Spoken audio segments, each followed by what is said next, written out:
Hi, I'm Danielle Karen, and in this podcast, I'm going to share with you knowledge and tools that I believe should be accessible to everyone.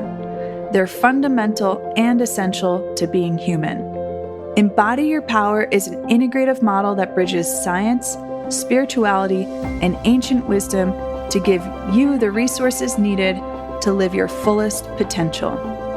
As a psychotherapist for over 16 years and now as a coach, I help people know, reclaim, and embody their power on all levels.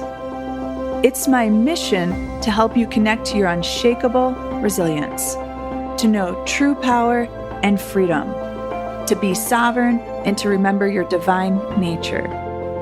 If you're wanting to learn tools to release layers of conditioning, heal from trauma, feel at home in your body, have inner peace, expand your capacity for joy, connect spiritually, and take a journey with me to embody your power, then this podcast is for you. Thank you for joining me.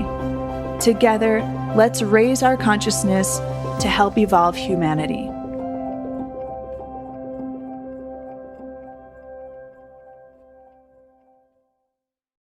Many of us have been on the receiving end of anger.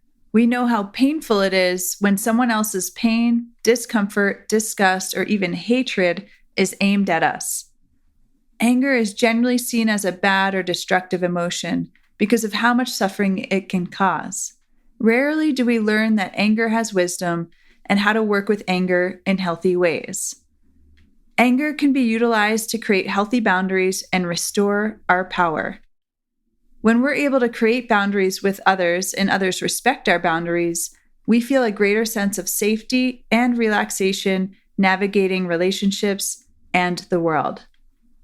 Anger is what will let us know if anyone or anything threatens or violates our boundaries. It's like a boundary bodyguard. Anger looks out at the world for any threats to our boundaries. Anger also looks inward and sees our core self and knows that we're worthy of respect and protection and that our boundaries are essential for us to be true to ourselves and thrive. What do you do when you feel angry? Some of us vow to never express anger. We might refrain from expressing any anger because we don't want to cause anyone else the pain we've experienced. Or we fear that if we express anger, the other person will retaliate. We might suppress our anger because it was an emotion that was shunned in our family or culture. Or we keep a lid on anger because we feel like we have so much anger that if it came out, we might seriously hurt someone. Commonly, we don't express anger because we never learned to do so in healthy ways. On the other hand, some of us may feel comfortable expressing anger even if it's destructive to our relationships. Maybe it's a way to prevent us from feeling vulnerable. Or perhaps it's a way to feel powerful when we aren't connected to our true power. If anger is driving us around, we can become so self-protective that we're not able to let in people and things that are nurturing, nourishing, and beneficial to our well-being. For some of us, it's what's familiar, as it was a common way of communicating in our family. Sometimes we take our anger out on others or ourselves in destructive ways. Some of us might pick fights with others in order to release our anger. We might feel compelled to hurt others with our anger. Maybe we use anger to feel a sense of power or control. One of the worst forms of anger, meaning one of the most harmful expressions of anger, is when we ignore someone. When we ignore someone, we're not giving them the decency and respect as another human being. We are obliterating them into nothing. We can also turn our anger inward on ourselves. We might turn anger inward toward ourselves because we were not able or it was unsafe to express the anger toward the person who hurt us or violated our boundaries. Even if we could have expressed our anger toward this person, we might have known it wouldn't have stopped them or it could have made things worse. So we can end up stuffing it down or actively taking it out on ourselves. we might be trying to keep the peace with those that hurt us. By being angry at or hating ourselves, we try to create some sense of control for ourselves over something extremely painful and out of our control. As children on the receiving end of anger, it's safer to make themselves wrong or bad rather than those that they are dependent on for their survival. Right? The world can become a very scary place if we believe that our parents are harming or abusing us. Turning anger inwards towards ourselves comes with a great price. It can result in self-hatred that, at the extreme end, can lead to suicidal feelings and thoughts. Misdirecting anger towards ourselves is the deepest abandonment of ourselves. Many of us will experience all of these ways of relating to anger and will express anger in various ways depending on the situation. However, if we're suppressing our anger, turning it inwards, or allowing it to take us over and drive us around, we haven't found a healthy relationship to it. Sharon Salzberg, who's an American Buddhist teacher, shares her experience with the Dalai Lama. "What do you think about self-hatred?" she asked when it was her turn to bring up an issue for discussion. She was eager to get directly to the suffering she had seen so often in her students, a suffering she was familiar with herself. The room went quiet as everyone awaited the answer of the Dalai Lama. Looking startled, he turned to his translator and asked pointedly in Tibetan again and again for an explanation. Finally, turning back to Sharon, the Dalai Lama tilted his head, his eyes narrowed, in confusion. "Self-hatred?" he repeated in English. "What is that?" Take a minute to imagine growing up in a culture that didn't experience or have any words for self-hatred. Now, let's take a look at anger as a personal bodyguard and understand its wisdom. Anger orients around what needs to be protected and what needs to be restored. Anger, your boundary bodyguard, is looking out at the world and watching for any real or potential boundary violations. What are boundaries? Boundaries are lines or limits we set to communicate this is what I'm okay with and this is what I'm not okay with. We have many types of boundaries. The obvious ones include physical and sexual boundaries around our body. We also have boundaries around all of our senses, what we can hear, taste, touch, smell, and see. We have spatial and energetic boundaries. There are boundaries around our beliefs and values, our spiritual and religious beliefs, as well as the people and animals we care about. We all have these boundaries. However, everyone is sensitive to them to varying degrees. We're all entitled to our boundaries and drawing a line around what works for us and feels good and what doesn't. Physically and sexually, we're all different in what kind of touch or contact feels good and what doesn't. Auditorily, the volume of the music may be just right for one person and too loud for another person. Our olfactory sense might find someone's perfume or cologne offensive, while the person wearing it finds it to be one of the most pleasant scents. Some people might not enjoy the taste or texture of certain foods, while others love them. We may have boundaries around what we want to see. For example, some people enjoy horror movies, while it disturbs others. Spatially, we might have a distance that feels right to us when we're around another person, depending on whether they are our lover, friend, mother, coworker, or stranger. We also have energetic boundaries. We may sense into the energy of a person, group, or space and know whether it feels right or not. Also, people can have parts that are energy vampires. We also have boundaries around our beliefs and values, and we can feel it when someone is being disrespectful. We don't need to agree with other people's beliefs or values, but we can be respectful.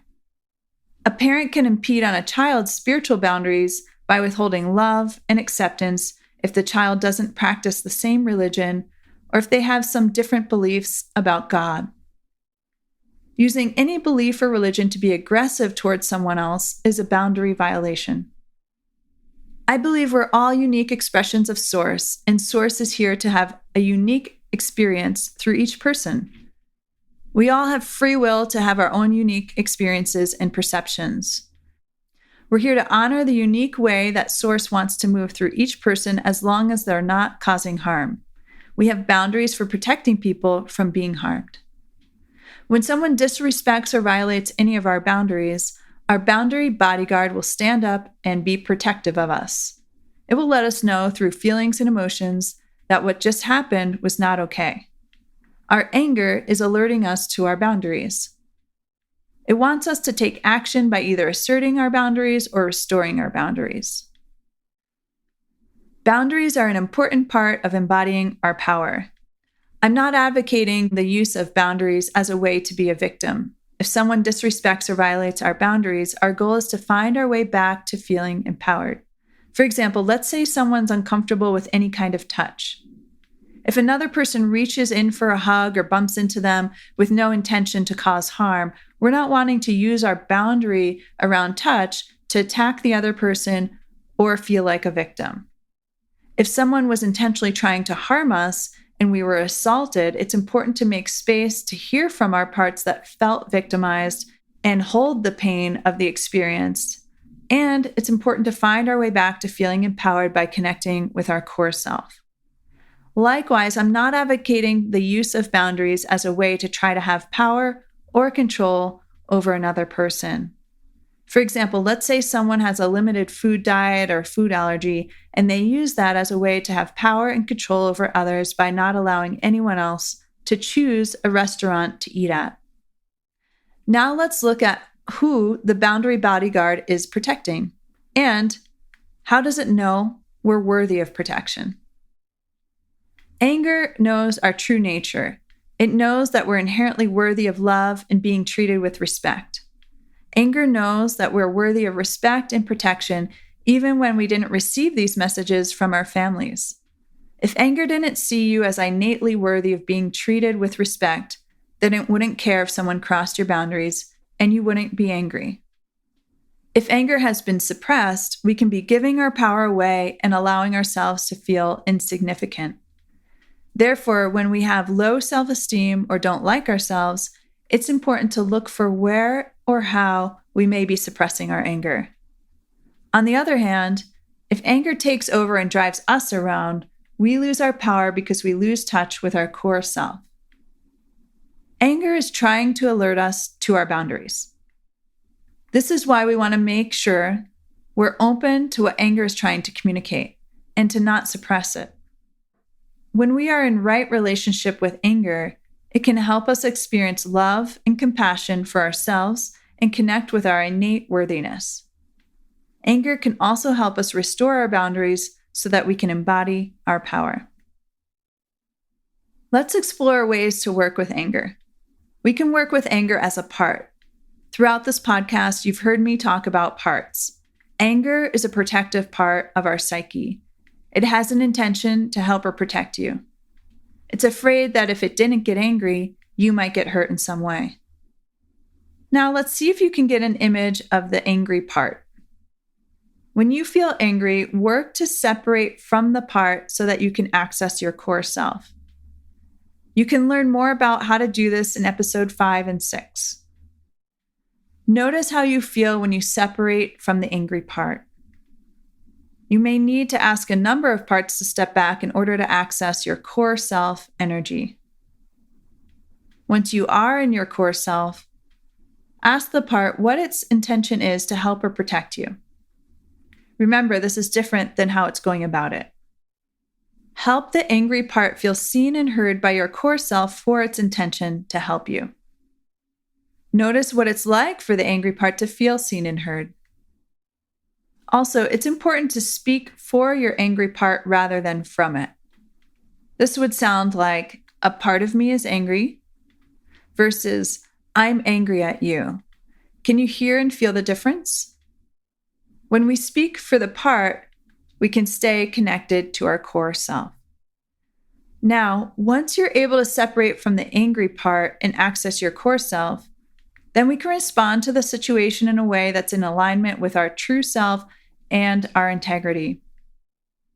Now, once we're able to separate from the angry part and access our core self, then we can respond to the situation that is in alignment with our truth and our integrity. The angry part tells the core self how it feels, what boundaries were threatened or crossed, and how it wants to help. However, it's important that we don't allow the anger to jump into the driver's seat and react. This is where anger can be harmful.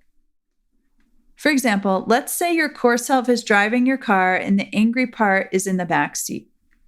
If someone cuts you off in traffic and almost causes you to get in an accident, for many people, the angry part is automatically going to jump into the driver's seat and start expressing some expletives saying, OMG, WTF, what an a-hole.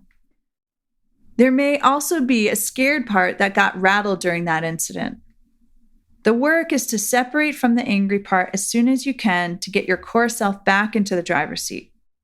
Your core self is the most present, wise, and resourced to keep you safe. We don't want the angry part in the driver's seat. Once you feel more calm and present with your core self in the driver's seat, you can help the angry part feel seen and heard. You can ask it, what's your intention to help or protect me right now? It might say, I'm trying to make sure you don't get hurt. When you're sitting in a car, your boundary around your body extends to around the car as well. So if someone gets too close, it threatens your boundary. Your core self might respond to the angry part by saying, I hear you, that was scary, and I don't want us to get hurt either. It's best if I stay in the driver's seat. Another question you can ask the angry part, what do you need from me in order for you to trust me and to relax in the back seat? The angry part will need to trust that you can take care of things in order for it to stay in the back seat. The idea is to help the angry part feel seen and heard and to help it trust your core self so that it doesn't jump into the driver's seat. There are ways in which we make ourselves more vulnerable to people violating our boundaries.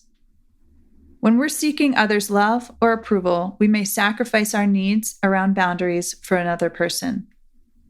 This makes our boundaries more permeable. Thus, the other person may get away with disregarding, ignoring, or violating our boundaries. And although we may have avoided confrontation or gotten someone to like us, we now have an inner conflict. It doesn't feel good to sacrifice ourselves. We're hurting parts inside of us. This will eventually lead to resentment. We can also hand our power over to others when we expect them to know what our boundaries are, rather than telling them what they are. Now, the angry part may be alerting you to another part of you that's allowing your boundaries to be crossed. For example, if you have a people-pleasing part or a part that's lonely and is craving attention, these parts may sacrifice your boundaries in order to get some other need met, like connection.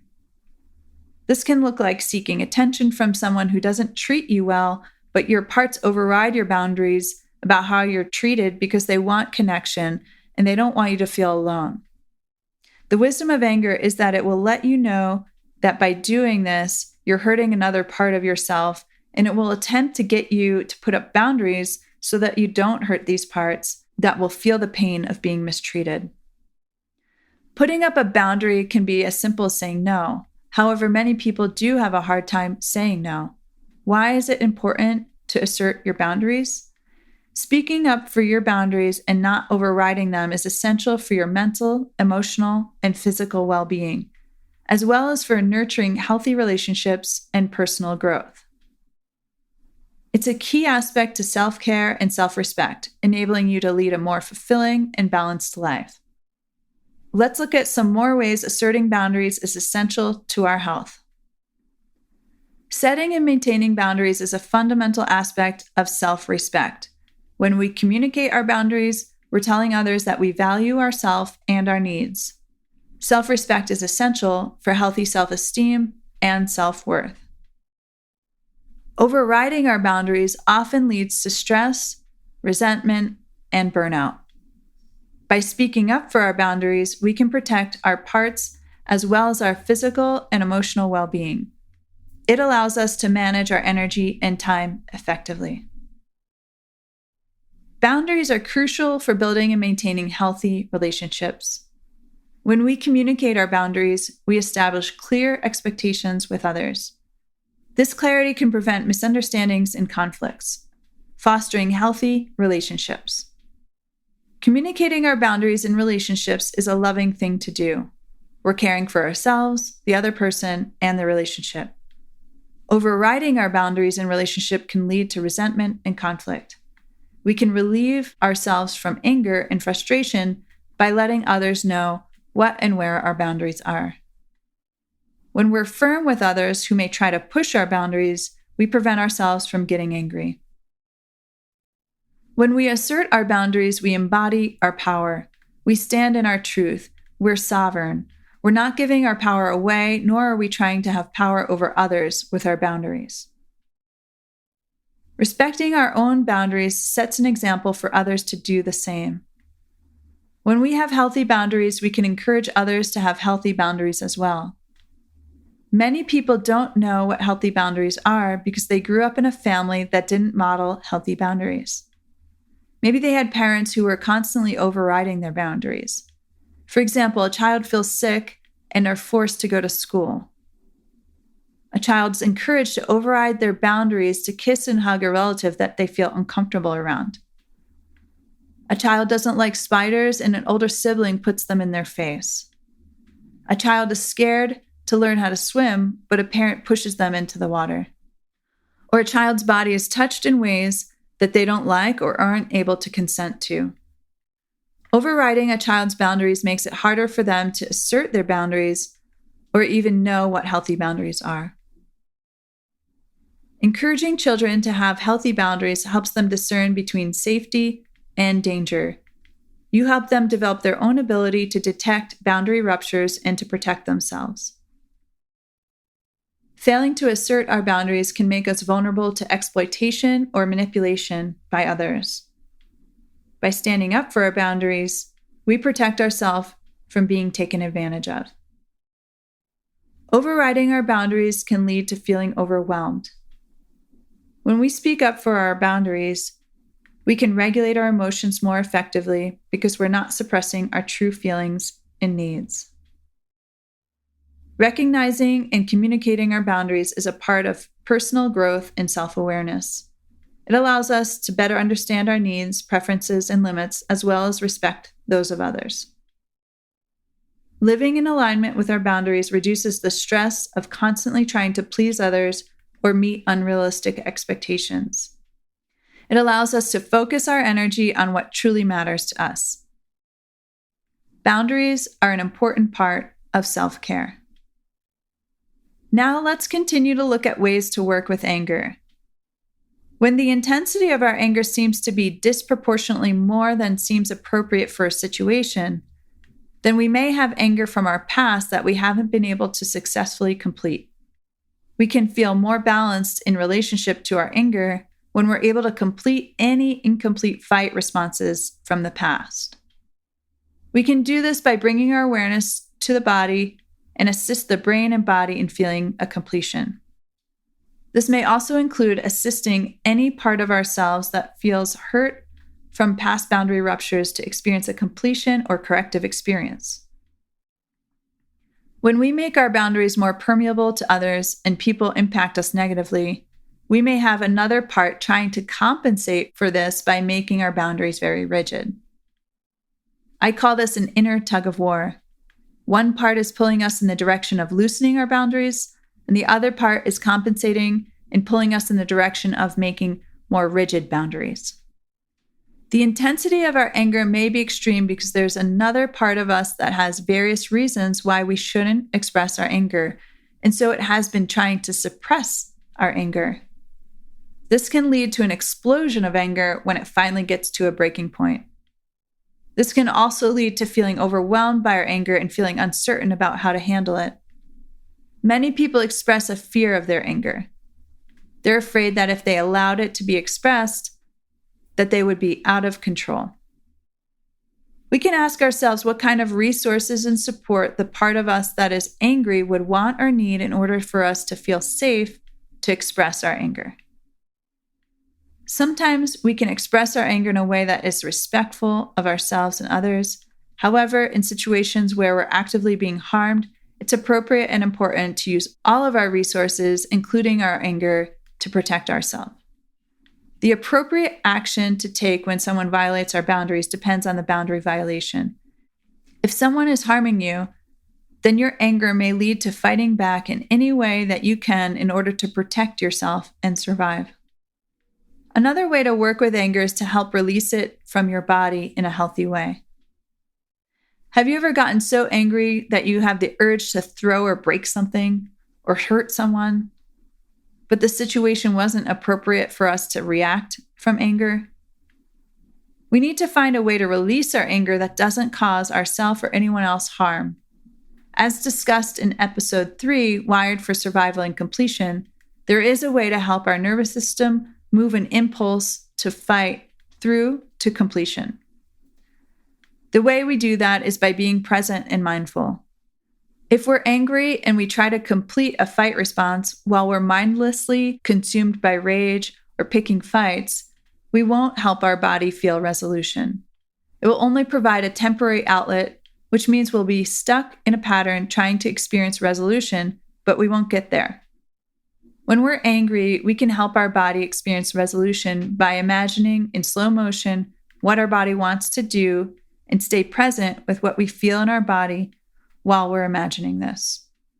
The key is to slow it down enough in our mind, because our mind can go much faster, so that we can stay connected to our body. Let me repeat that. The key is to slow it down enough in our mind so that we can stay connected to our body. You'll be surprised at how much relief you can feel by doing this. It's a way to release our anger while not hurting anyone or anything. We can imagine hurting someone or something. That's okay. In fact, it's important not to censor ourselves and to just follow our body's impulses in this visualization exercise. For example, let's say someone hit us while we're driving our car. We pull over and we feel anger coursing through our veins. Now, we can't beat the other person up or else we risk getting arrested. But if we were able to give our body this experience through imagination and staying present with our body, then we can help our nervous system move that anger through to completion. In the situation of a car accident, we often don't have time to do that exercise during the event. But the impulse can stay stuck in the body. So when we do have time, it's helpful to do this exercise and release it from our body. It's never too late. We can release anger from events that happened at any time in the past. When we release the anger from our body, we reclaim our power. We give our brain and nervous system a new, empowering experience. What we know from neuroscience is that the brain doesn't care if it's real or imaginary. If we are mindful and imagining a new experience, and we're experiencing a brain-body connection, the brain will perceive it as if it's really happening.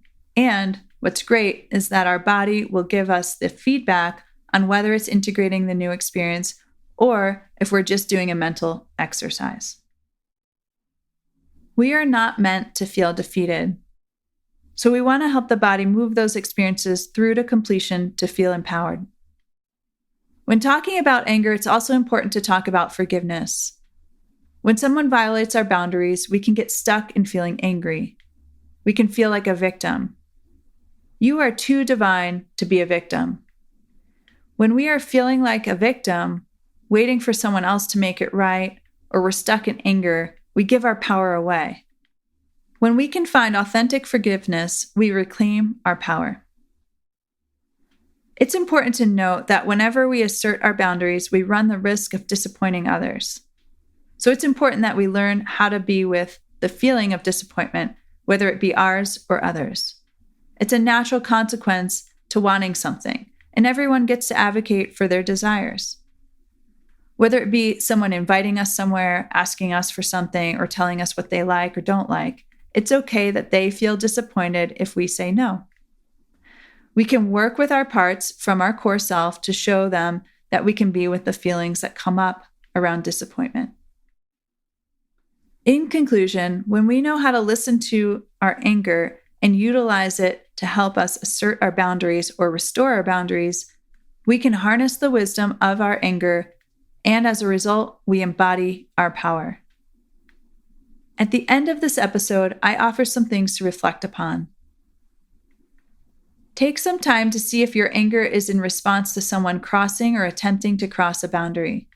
See if you can identify the boundary that was threatened or crossed. Work on separating from the anger part so that you can respond from your core self with integrity. Speak for the angry part rather than from it, meaning instead of saying, "I'm angry at you," practice saying, "I have a part of me that's angry." That helps you stay connected to your core self. Listen to and assert your boundaries. Practice respecting your boundaries as well as the boundaries of others.